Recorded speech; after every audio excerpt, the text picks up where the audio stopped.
bom dia pessoal, quarta-feira, terceiro episódio da semana do podcast da Loléria.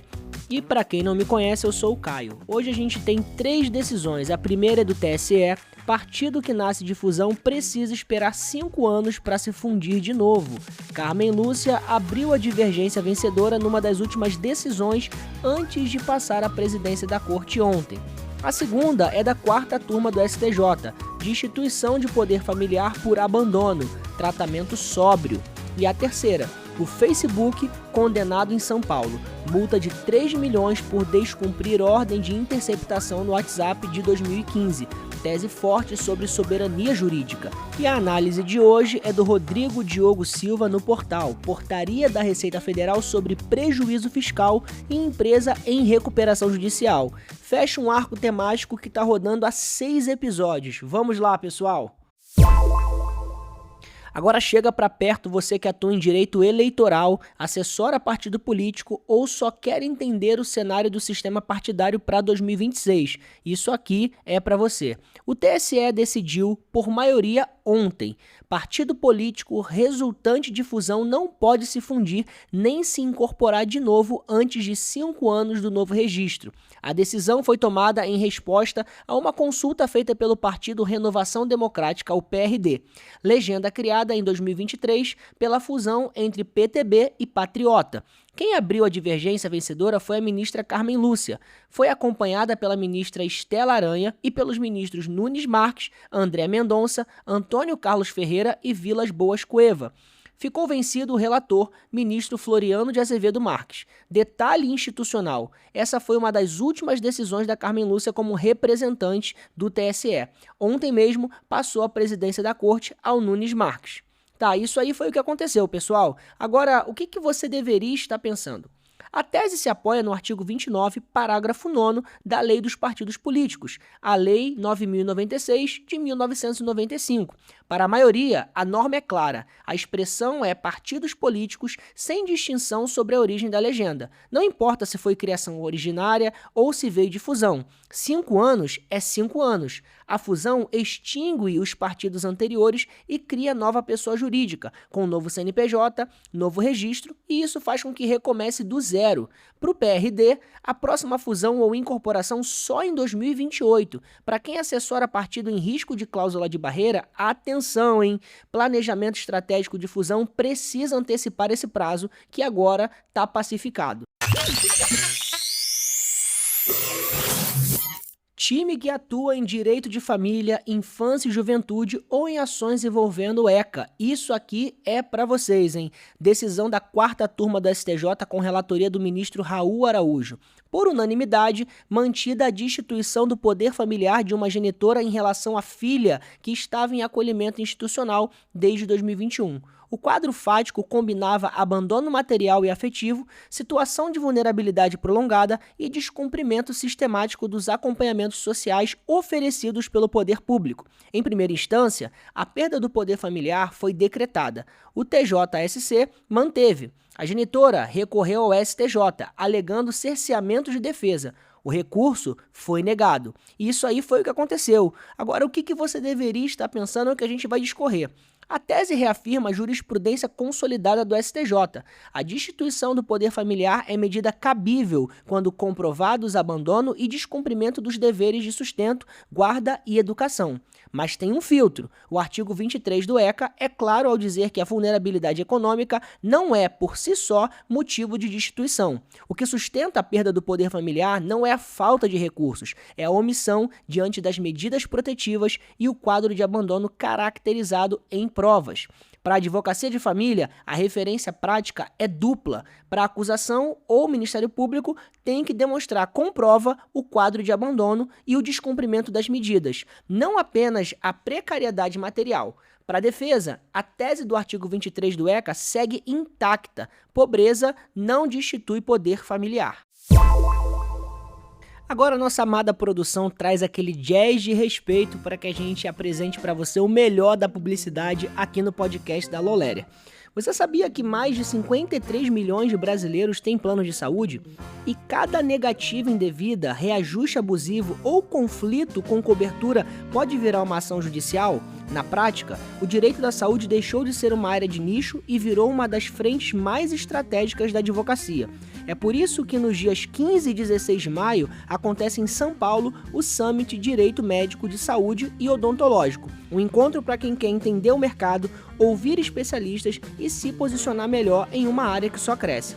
A Lauleria estará lá fazendo a cobertura oficial do evento e acompanhando os principais bastidores. Se o direito da saúde está crescendo, a pergunta é: você vai acompanhar de perto ou ver depois pelos outros? Confira mais detalhes do evento no link da descrição. Evento importantíssimo, pessoal, e que eu vou ter a honra de fazer a cobertura presencialmente aqui em São Paulo. Então vale você conferir o link lá na descrição para que você participe também. Agora a convocação é para os operadores do direito digital, criminal ou em qualquer área que envolva cooperação internacional com plataforma estrangeira. Presta atenção, decisão da 5ª Vara Cível do Foro de São Bernardo do Campo, em São Paulo. Juiz Carlos Maza Brito, sentença que mantém condenação do Facebook por descumprir ordem judicial de interceptação telemática no WhatsApp. O contexto: entre agosto e novembro de 2015, uma investigação criminal sobre organização criminosa pediu interceptação de mensagens. O Facebook não cumpriu, alegou impossibilidade técnica pela criptografia ponta a ponta e que os dados estavam em servidores nos Estados Unidos, dependendo do MLAT, o Acordo Internacional de Cooperação. O juiz desconstruiu os dois argumentos. Sobre a criptografia, olha só o que ele disse. A própria empresa informou nos autos que ela só foi implementada em 31 de março de 2016, depois do período investigado. Sobre os servidores no exterior, aplicou a tese da ADC 51 do STF, que admitiu que autoridades brasileiras podem solicitar dados diretamente a empresas que atuam no país. Isso aí foi o que aconteceu, pessoal, mas o que você deveria estar pensando a gente vai discorrer agora. A multa original foi de R$ 9.700.000. O juiz reduziu para 3 milhões, considerando o valor inicial excessivo, mas manteve a condenação. A tese mais forte do juiz está numa frase que vale repetir. Ao se organizar no Brasil e aqui exercer plenamente suas atividades econômicas, não pode a empresa se portar como alheia ao sistema jurídico nacional e às ordens judiciais que dele emanam. O recado do nosso amigo juiz foi o seguinte, pessoal, não vai achando que é porque você está no Brasil que aqui é bagunça, hein?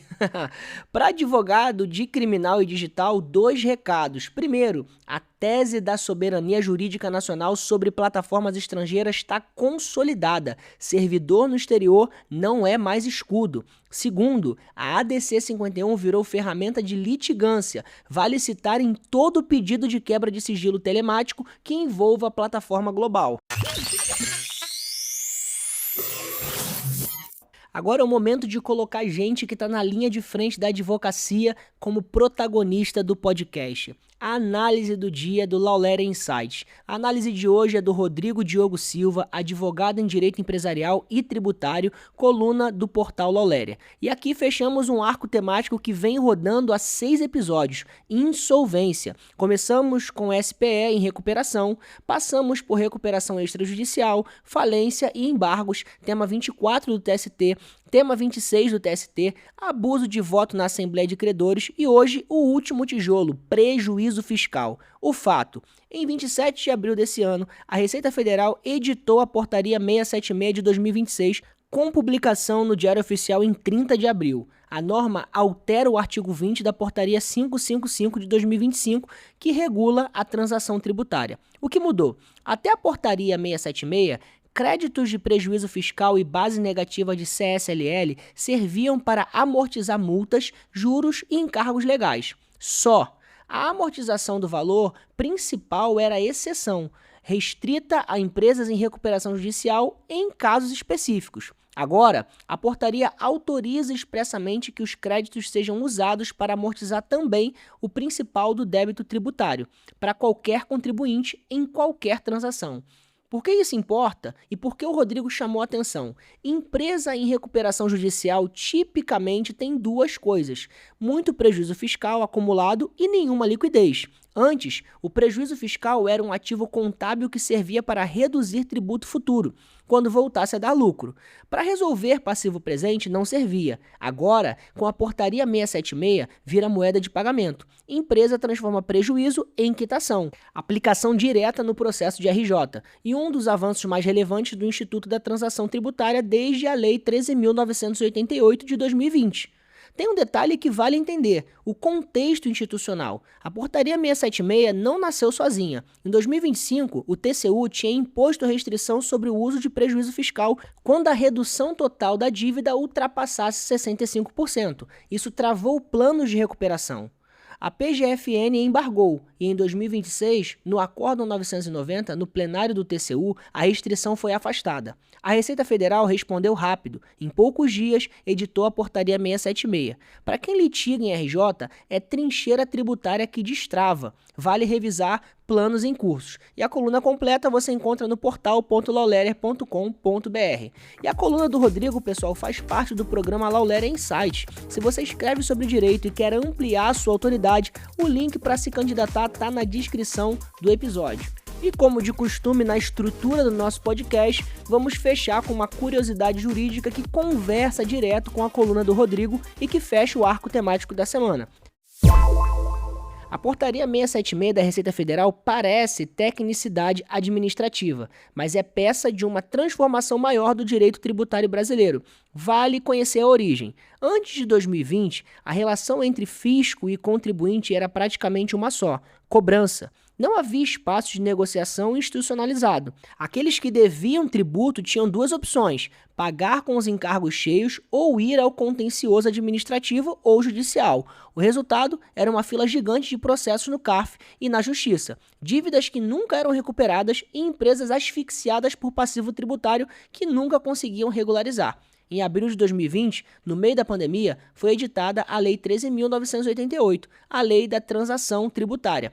Criou um instituto novo, permitiu pela primeira vez de forma sistemática a negociação entre fisco e contribuinte, descontos sobre multas e juros, parcelamento estendido, uso de prejuízo fiscal. Em troca, o contribuinte regularizava, pagava e saía do contencioso. Então fica a dica: a Portaria 676 de 2026 não é só portaria, é refinamento de uma transformação que começou lá em 2020 e mudou o paradigma do direito tributário brasileiro. Saímos do fisco só punitivo e entramos no fisco negociador. E para a empresa em recuperação judicial, isso é o terceiro pilar de saneamento, junto com a renegociação trabalhista e a renegociação civil. Quem advoga em insolvência precisa dominar os três. E por hoje, meus amigos, é isso.